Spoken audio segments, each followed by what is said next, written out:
My name's Paul, and the lady behind the camera is Mel. You find us on our first experimental venture into looking at some of the churches we have here in England, and especially here in the East Anglia. We're in the county of Suffolk today, and this is Wingfield Parish Church. This church has got a lot of history to it, as all churches are. What we're going to try and do in these series of YouTube videos is show you some of the churches that we know and know well, and perhaps people around the world can see what they're driving past on the way to Canterbury Cathedral and all the places which, in our opinion, aren't that great compared to this. These are churches of the ordinary people of England, going back now some 600-700 years in this case. If we can have a look here, we can have a look at the timeline of the people of Wingfield.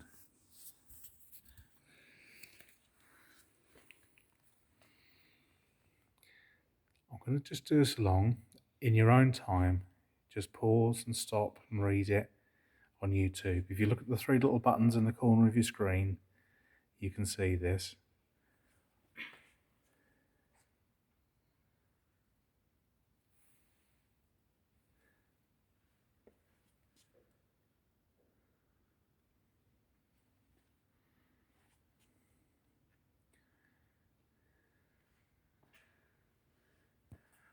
I hope that's clear enough for everybody to see. I'm just going to have a look at this picture here.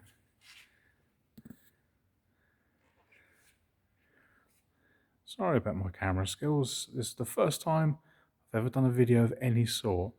But again, have a look at the three buttons in the corner of your screen, and you can see and then read these at your pleasure. If I swing you around this church,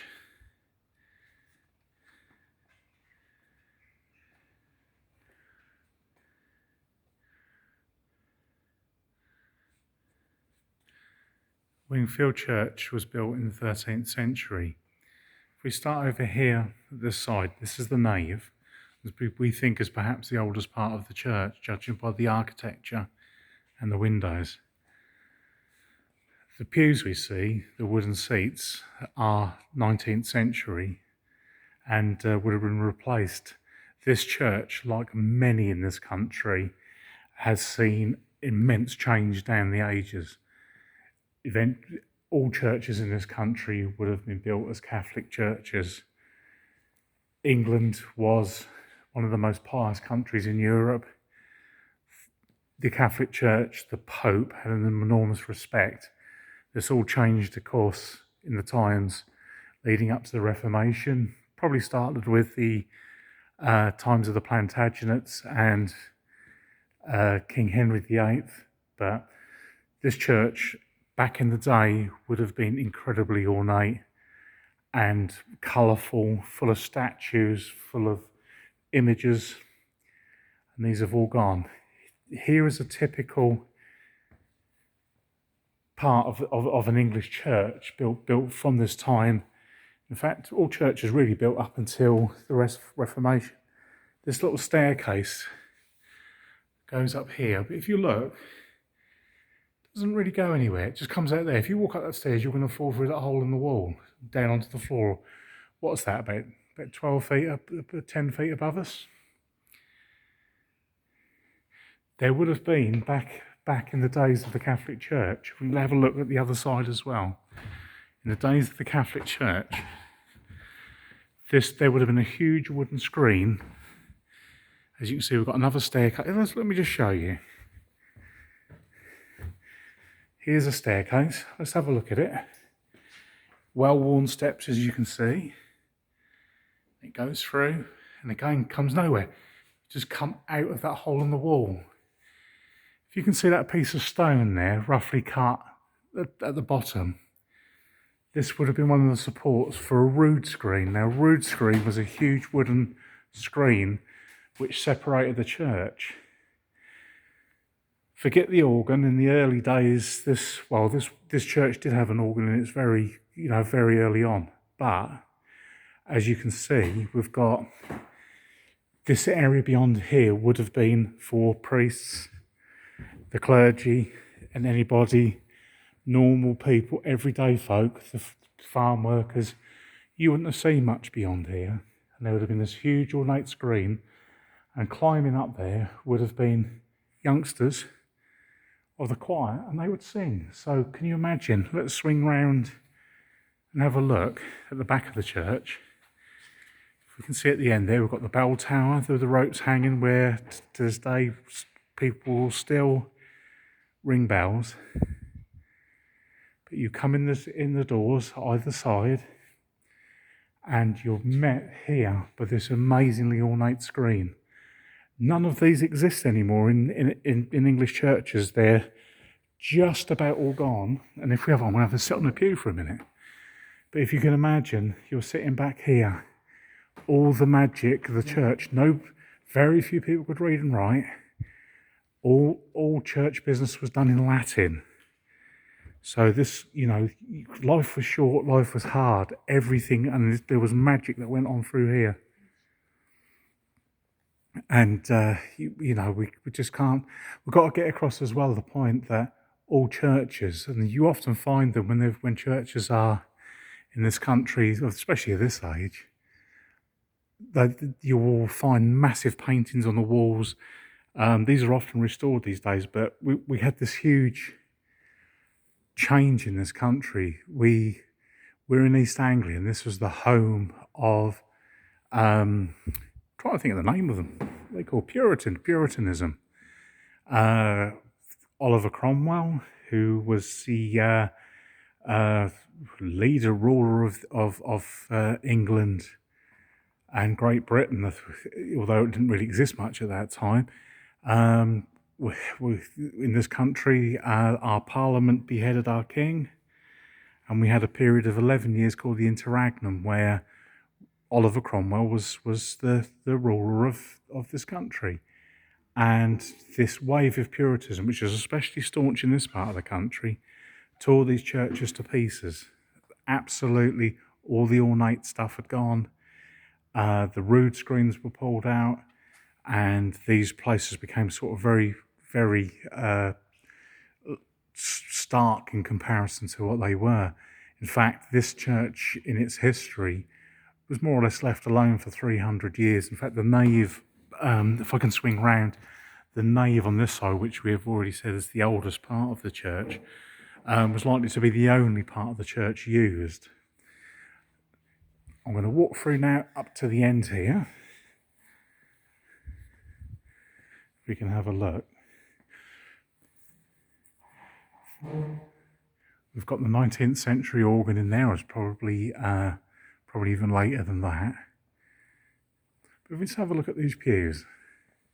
These pews are all 19th century, but I think for a parish church this is lovely. These are little resting points on there, so the choir. Misericords. What are they called? Misericords. Oh, misericords. Yeah, sorry, that was my wife. I thought she said to me, "Is it recording?" But yeah, these are misericords, which you've got a little shelf on there for the poor people in the choir. Could have a bit of a rest on in between and listen to the sermon. Because between Protestant and Catholic worship, there's massive changes in the way a church worked and a church functioned. Let's have a look around here now. Wingfield was the home of the Delapole family. As you can tell from the name, these are one of the family's little bit of a history lesson. This country, we were invaded. Well, Britain is nothing but a series of invasions. We are a mixture of all sorts of Europe. Yeah, we've got that. But this place is Wingfield because of people like this fella here, Sir John Wingfield. He died. He was the founder of this church, and there's a college behind us. I'll show you a picture of that in a moment. He was a fine soldier and a friend of the Black Prince, and his only child, Catherine, married Michael Delapole, William, the Mayor of Hull, and became the first Earl of Suffolk. This monument of stone was originally coloured, but like everything else, all the colours were taken out. There would have been a chantry chapel here for this chap, and he would have paid money to make sure that in perpetuity people would sing for his soul in purgatory. We've got some more. Unusually, these have been coloured in. We've been to this church many times, and this is a recent additions that the coats of arms have been coloured in. But if we can have a look in here, we've got the tombs, if I can hold you up there, of Michael de la Pole and his wife Catherine. Catherine was the daughter of the Earl of Stafford and died in 1514 at the siege of Harfleur in France. And these effigies of wood were originally coloured like everything else. Everything was brightly painted in here at one time. The tomb was erected by their son, William. He was the first Duke of Suffolk. And this is the guy responsible for lengthening and heightening this church. Let's have a look at a bit of the roof. But if you can imagine, back in the day, up until the times of the Reformation, this church would have been highly coloured and very different. Now, here's an interesting thing. This is John de la Pole, and he was a Duke of Suffolk. Now, he's resting his head on the cut-off head of a Saracen. That's cheery, isn't it? And I like this because it's alabaster and it's absolutely covered in graffiti. There we go. What we've got, 1672. I think we've got 1979 here somewhere. And yeah, this would have all been brightly coloured. If we can have a look on there. I don't know if you can make it out on camera, but there's some absolutely amazing graffiti on this statue. And then we have a lion, because you can imagine, it doesn't look much like a lion, but who knew what a lion looked like? And the lady at the back there, that's Elizabeth Plantagenet, sister of Edward IV and Richard III. The effigies are alabaster, and if you can see, she's rather plain. She's had her nose chopped off. But left alone, you can just make out there's still some colour left on there. And somebody would have came in here and scraped all the colour off. In fact, in the history of the church, they were saying that this church had fallen, like a lot of churches, into disrepair. And had about 300 years. There would have been about 300 years, nothing happened. And it's in the local parish records that 2 or 3 cartloads of muck and rubbish and old scrapings were cleaned out of here so they could start actually doing some repairs, repairing the roof. So really this church had nothing spent on it for 300 years. Then all of a sudden, there was a lot of activity in the late 18th century. If we can have a look here. Here's a typical tomb, very typical of an English church. We can see that there's absolutely loads of them. I think the point we're making is, you know, my wife and I, we've visited a lot of churches, and every church is unique. Every church is ancient, and the thing that always amazes me is that, I mean, look at that window. That would have been beautiful stained glass. Most of it, if you can have a look at the top there, it doesn't make much sense because there's a few coloured bits have been put back in. But this would have been all smashed out in the times of the Reformation. In fact, it's quite plain and austere. And if you're looking at this video from the USA, we've got people, you've got plain people like the Amish who still, you know, we tried, the religion became very austere and very plain, very non-Catholic in a lot of cases. And English churches, they're saying this one's seen hundreds of years, 600 years, let's say, of history. And I said a little while ago about an organ. This is a remaining part of an organ from 1540. This is the, what's it called? The soundboard. If you can have a look at that in that box. Can you imagine that? So that is really old. And I love it. There's some lovely little features in here. I'll just show you in here. Look, this would have been a lightweight. So you'd have had a lamp in here to reach the rood screen, because the space we're in now, I'll just swing the camera that way. The space we're in now, hang on a minute, I've got somebody keep running about. She's gone, right, because she doesn't want to be filmed. And this space here, if you can see that doorway again up on the wall at the far end, I pointed out. This whole space through here would have held this rood screen, and it would have gone right up into the top of that perpendicular arch. It would have been covered in jewels, coloured fabrics. It would have been amazing. So looking at the ceiling there, you can see some of the sort of faces and things on the statues. Don't know if the camera can pick those out, but they've actually had the faces chopped off. So a lot of this decoration was knocked away during the times of the Reformation, where imagery became very pure. Let's have a look here. Here's an interesting thing. This box is called a HUD. I'm going to get back so you can see it properly. This would have been taken out into the churchyard, which extends all around this church. And yes, so the priest can stand out of the rain and give sermon. We'll go outside in a minute, because this is another one of these churches in our local county, which is just as amazing outside as in. We've got a doorway there with the curtain on it. That would have led through to Wingfield College, which if we look, I don't know if we can see it through the window, it's rather bright sun today, but we'll get a picture of that outside. Wingfield had a college, a religious college set up by the De La Pole family, so that there was properly trained priests on hand to make sure that they gave prayer and gave song, to make sure that the De La Poles and other people came out of purgatory, because that was an important part of the Catholic Church, and part of the reason that the Catholic Church sort of came out of favour with in Northern Europe at those times. This box here, we think there's nothing marked on it, but we think it's either a money box or more likely held the vestments for the priests. And it's a huge thing. It's about 6 foot, 7 foot long. But it's the reason it would have been locked up is that college there and that door I just pointed out with the curtain over here. You would have had people studying at the seminary next door. They would have come in here, and that's where the robes and things were kept.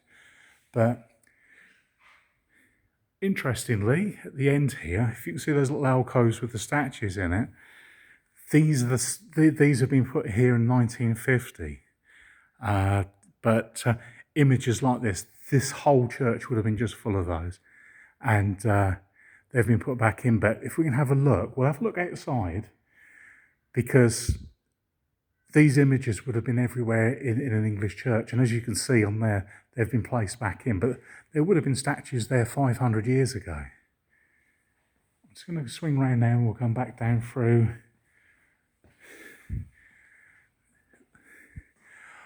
I love the little doors, so these are so the rich people could pop in and pop out and not have to deal with the hyperlife down below, down here at the cheap seats.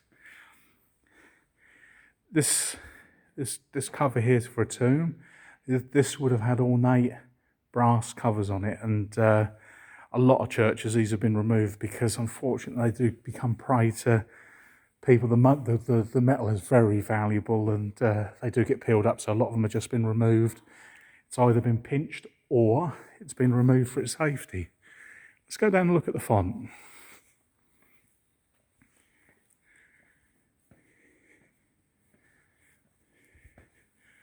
I'll get into the feel of this now. As you can tell, I've never done a video before. Okay, this is a hexagonal font. This would have dated from before the times of the Reformation. And it's an unusual one because these images with the lions at the bottom, the heraldic arms, most of these in churches in this part of England during the times of the Reformation, they'd have chiselled all these faces away. They would be, it's common to see, go into many parish churches in this part of the country and just find they're chiselled away because it was imagery, and the feeling of the time was that imagery is not part of the church. Let's have a look round again. We've got the organ. Let's have a look. Let's go outside. Just have a look at this. There we go. In memory of Benjamin Hatcher, late of Cratfield in the county, who departed this life on July the 12th, 1778, in his 102nd year of age. Wow. Also of Mr. Thomas Prettyman, surgeon, younger son of Roger and Anne Prettyman, departed this life January 1784, in the 22nd year of his age. Let's go outside.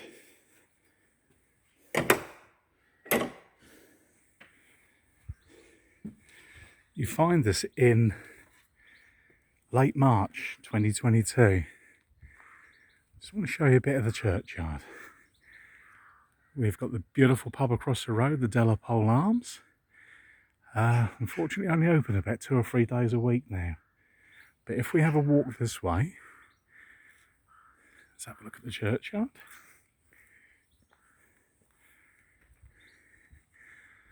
That building was likely to have been a schoolhouse, believe it or not. It has the, it's been used for the gardeners and people tending the cemetery, the graveyard, for a long time now, but originally built, we believe, as a church room. This is an interesting piece. This is an outdoor old, I can't think of the word I'm looking for. I'll put it in the comments, or my wife will. But this is where the vicar would have stood and preached, possibly during a funeral or just as an outside prayer meeting.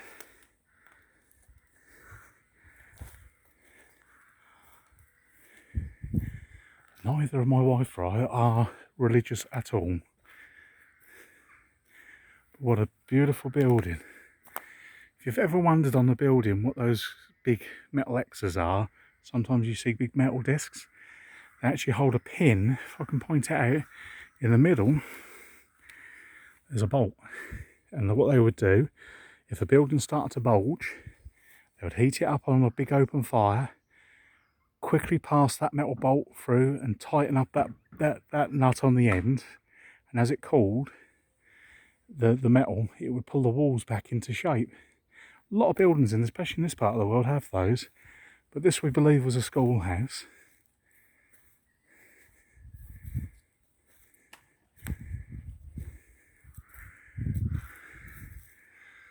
You can hear the crows there, it's beautiful. They're nesting up in the trees there. Always the sound of springtime in England. I hope you can see it with the sun, probably not. Here's the church tower, and this is the church building. As you can see, it's quite ornate. Sports a portable toilet. Let's have a walk round the back.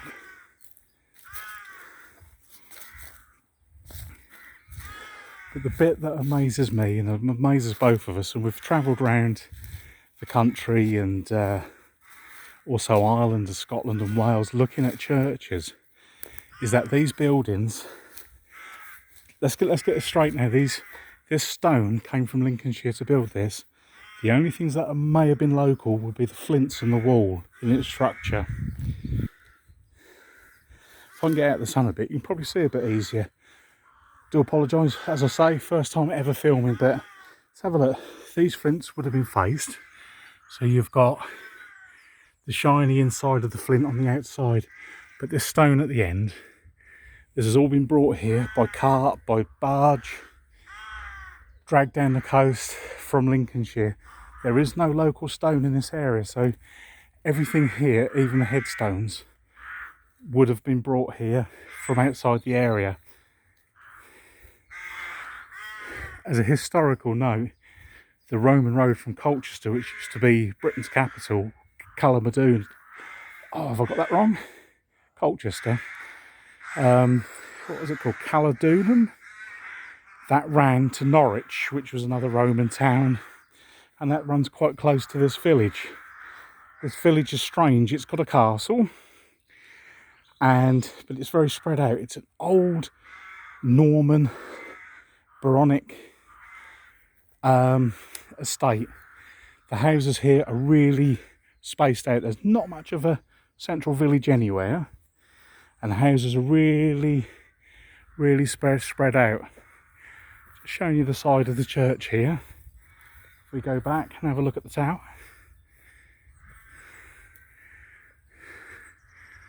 And that's the door there, which we looked at with a curtain inside it, next to where the hut was with the vicar. Now across the way here, I hope you can see it in the sun, this is Wingfield College, and it's still a seminary training college for the Church of England. So this is where vicars come to and priests come to train. Not priests, what am I talking about? But that little door there, as I say, would have had the curtain on it, and we think it would have gone through. So people running from there's a gap in the headstones here, and we think there would have been a pathway through to the college where priests in training, well, they would have been priests back in the day, would come through and then enter the church there. So looking up at the tower.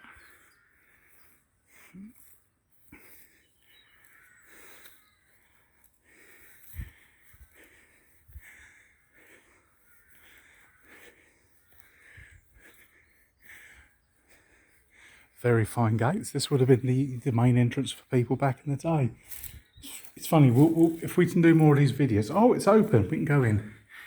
If we look at more of these, we'll video more of our local churches around here, because this one we think is lovely because it escaped much of the Reformation, and it escaped, well, because of the family here, the Wingfields and the estate, a lot of it's escaped a lot of pulling about, but this would have been the main way in. As you can see, you've got heads there, possibly the Wingfields, to remind you of who you work for. Don't forget, people were serfs, they were virtually slaves. There would have been times would have been very hard. Here is another alcove, either had a statue in it, or more likely, we'll look at these on other videos, but often there's money boxes placed into the walls which would have held the holy water, so people would enter a church and cross themselves in the Catholic manner.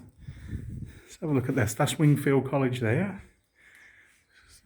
Still a training place for the priests. Just something I'm going to point out in the cemetery. It's often worth having a look at headstones and see who's here. But this is a very typical one. You find a lot of these here. So we've got the Suffolk Regiment 3667 Private D. Roos, Suffolk Regiment, 24th of November 1916, age 20. Now this is a Commonwealth War Graves Commission grave, so all over the country, in fact all over the world, if there's anywhere like especially in the first two world wars, you will find these headstones made of Portland stone, exactly the same, and cemeteries anywhere, especially the First World War, because this area suffered incredibly during the First World War. Farmhands were taken to the trenches, and well, we'll talk about this in another video, but it's quite an interesting fact that a lot of change happened after the First World War, because quite honestly we sent off we sent off everybody who could produce food for the country. So let's have a look. Here's another old headstone. Let's just have a look who we've got, see if we can read it. Here lieth the body of Mary, the wife of Robert Shepherd, Wingfield couple, departed 1717. Wow. Let's have a look. Let's go around the side. That strange thing over there is a light. A lot of churches these days are lit up at night. It's not just to look good, it's also as a security device, because unfortunately the roofs are made of lead and are prone to, in the days of high metal prices, are prone to being robbed out. But if we can have a look, I mean, I think that tower, it's very typical of this area. But if we have a look at the stonework, look at the stuff that's been used.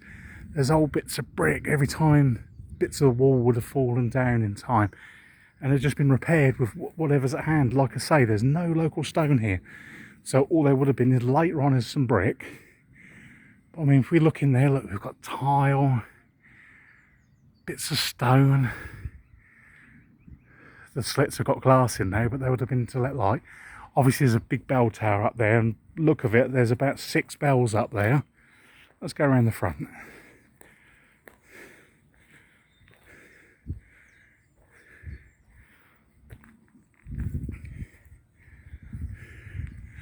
Wow.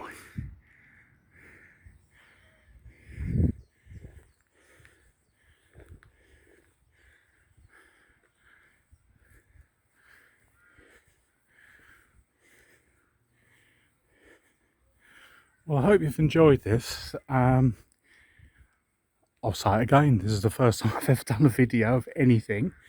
And this is the Parish Church of St Andrews in Wingfield, Suffolk. So until next time, thank you for watching.